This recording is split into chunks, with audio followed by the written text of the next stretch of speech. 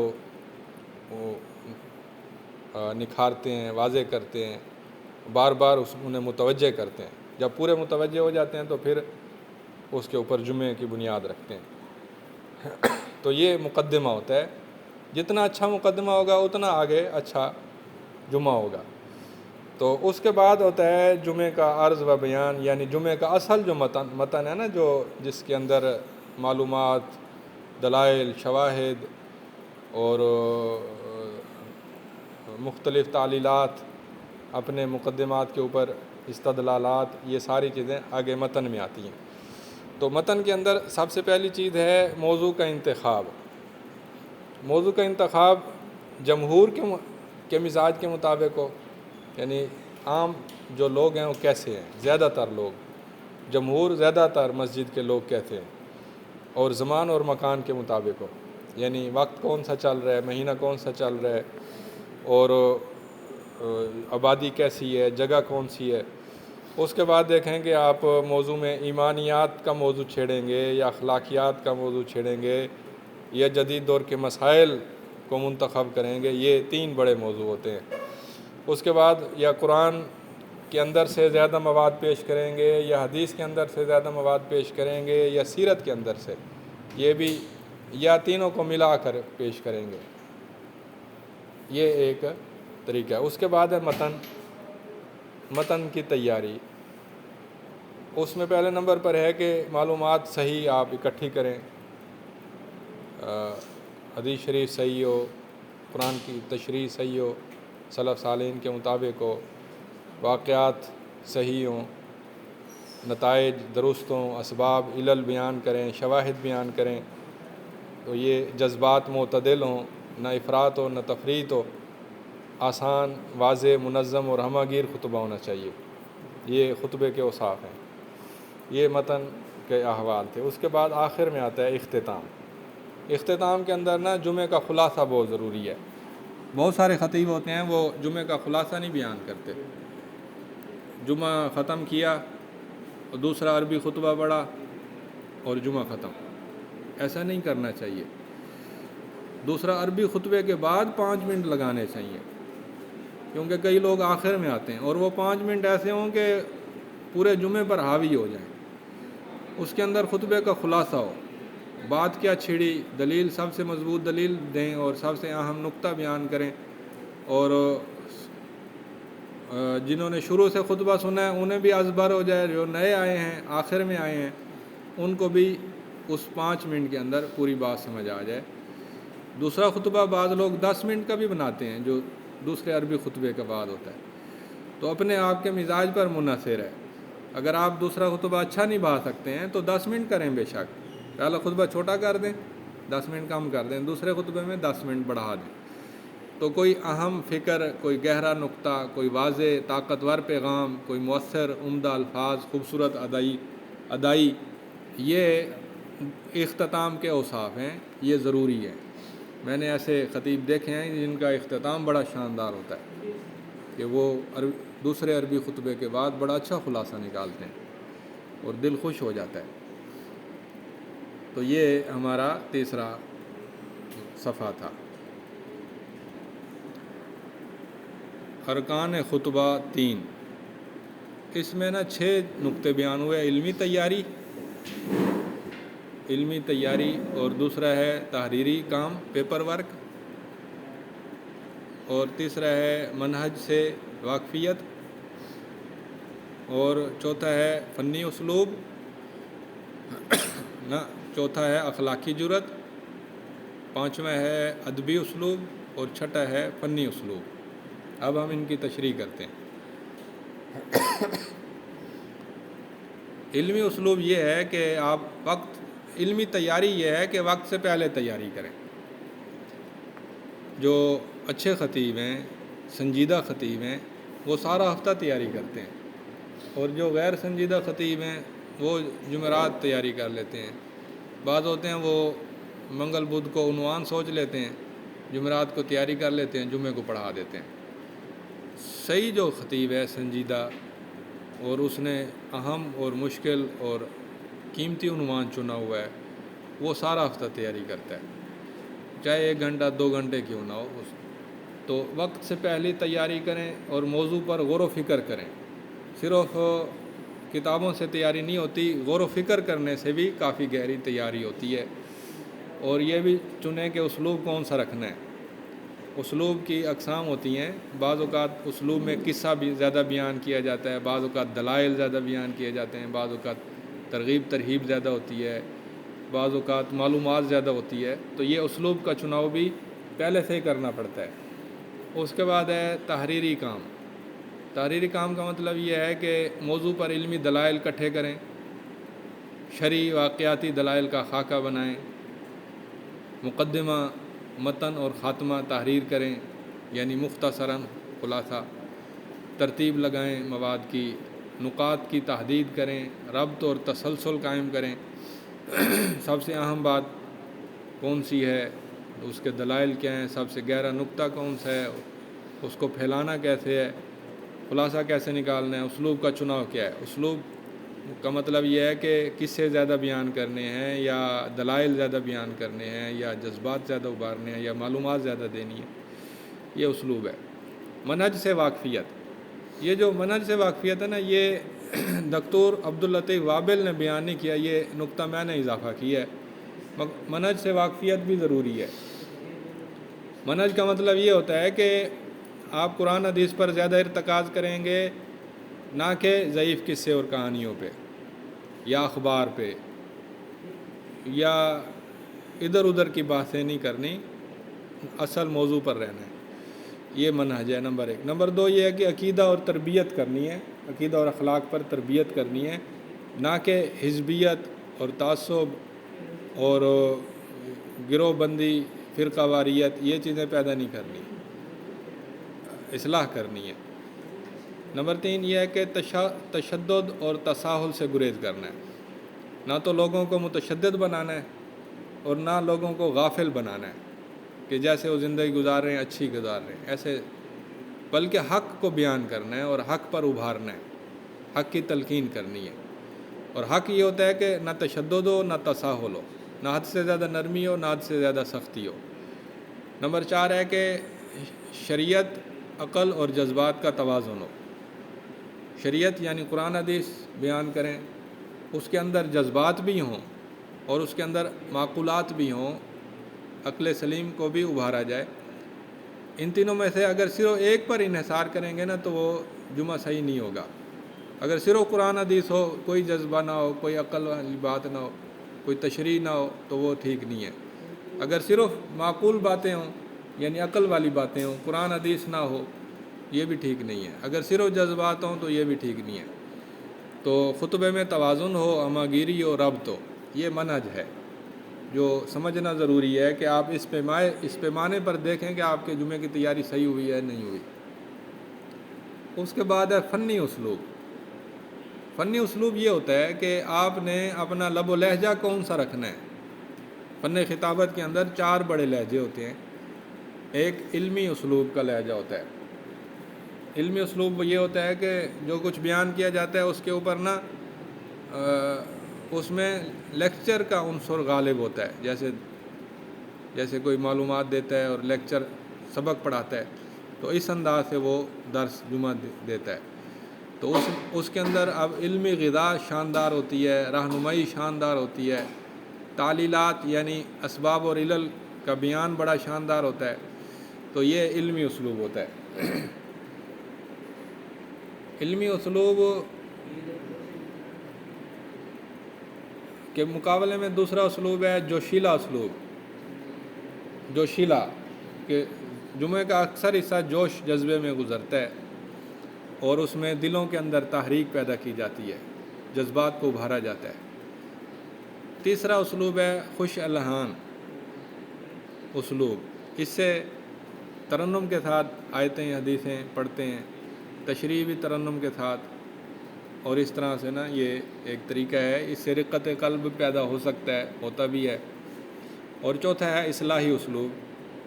اس میں جذبات ابھارے جاتے ہیں، درمیانے انداز میں اصلاح زیادہ پیش کی جاتی ہے اور قوت عمل اور قوت اخلاق کو ابھارا جاتا ہے. تو یہ 4 قسم کے فنی اسالیب ہیں. ٹھیک ہے.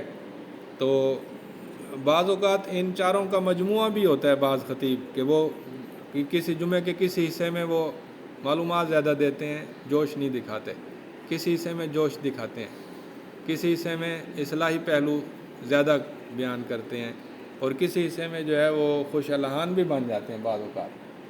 تو یہ مختلف فنی اسلوب ہیں. جس اسلوب کی مہارت ہو اس اسلوب کو اختیار کیا جا سکتا ہے، اس میں کوئی حرج نہیں ہے.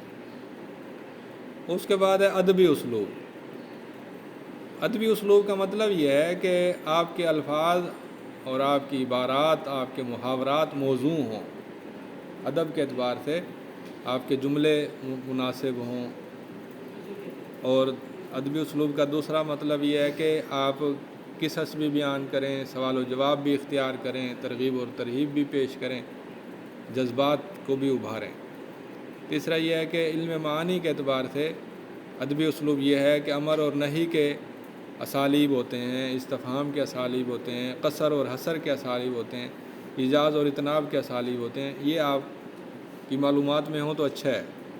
اسی طرح علم معانی میں تشبیہات ہوتی ہیں، ضرب الامثال ہوتے ہیں، کنایات اور مجازات ہوتے ہیں.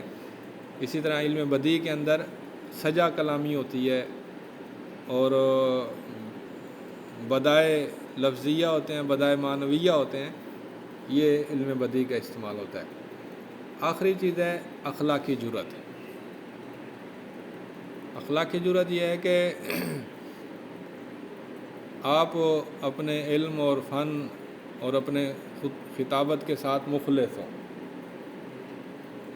محض دنیا کا مقصد نہ ہو، آخرت اور لوگوں کی اصلاح اور دین کی خیر خواہی اور اللہ کا کلمہ بلند کرنا یہ مقصد ہو. یہ شروع میں، درمیان میں، آخر میں یہ ہر وقت مستحضر ہو. آپ جو موقف بیان کریں اس پر ثابت قدمی اختیار کریں، اس میں لچک نہ ہو.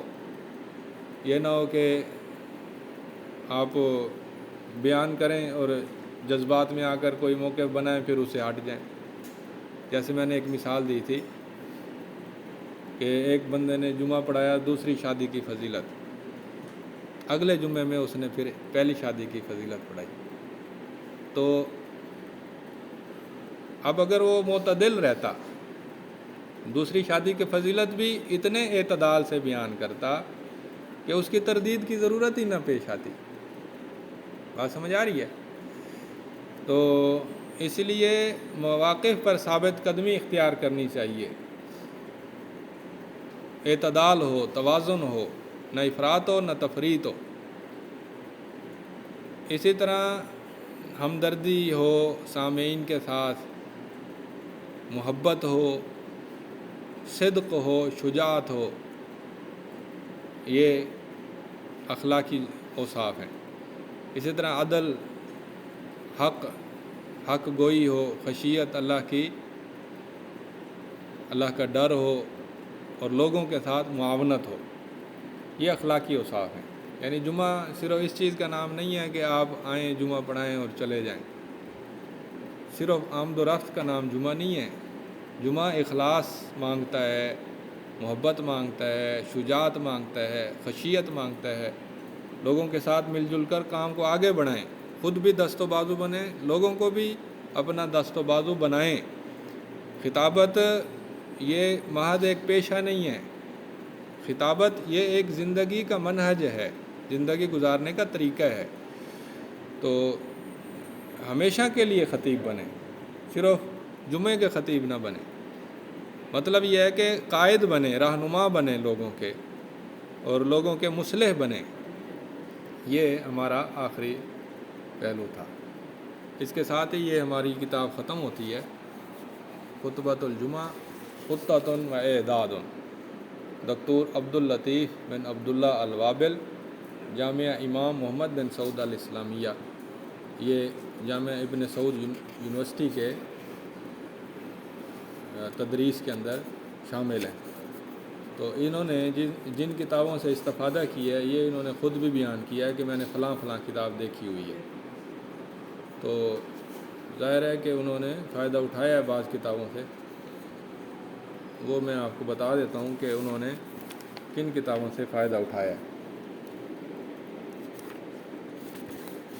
ایک انہوں نے نذیر مکتبی کی کتاب خصائص الجمعہ والخطیب سے فائدہ اٹھایا ہے۔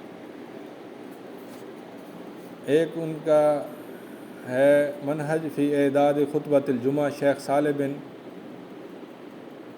حمید یا حمید، ان سے فائدہ اٹھایا ہے۔ طرق الخطابہ والالقاء، دکتور راکان عبدالکریم حبیب سے انہوں نے ان 3 کتابوں سے انہوں نے فائدہ اٹھایا۔ بہرحال کتاب یہ مختصر اور جامع کتاب تھی، اس لیے میں نے اس کا خلاصہ نکالا ہے۔ اس کے اندر جو بڑی گہری علمی جو بات ہے وہ یہ ہے کہ انہوں نے خطبے کے سب سے پہلے خطبے کے 4 عناصر بنائے: خطیب، خطبہ، سامعین، اثر۔ اس طرح کی تقسیم ہم نے کہیں اور نہیں دیکھی۔ پھر انہوں نے خطبے کے 3 اجزاء بنائے: مقدمہ، متن، اختتام۔ اور پھر انہوں نے خطیب کے مستقل اوصاف اور عارضی اوصاف بیان کیے۔ اسی طرح پھر انہوں نے ارکان خطبہ میں علمی تیاری، تحریری کام، منہج، ذات، فنی اسلوب، ادبی اسلوب، اخلاقی جرات، یہ چیزیں انہوں نے پیش کی ہیں۔ یہ سارے جو ان کے موضوعات تھے بڑے گہرے نقطے والے تھے اور اس کو بڑا فائدہ ہوا ہے۔ یہاں پر ہم اختتام کرتے ہیں۔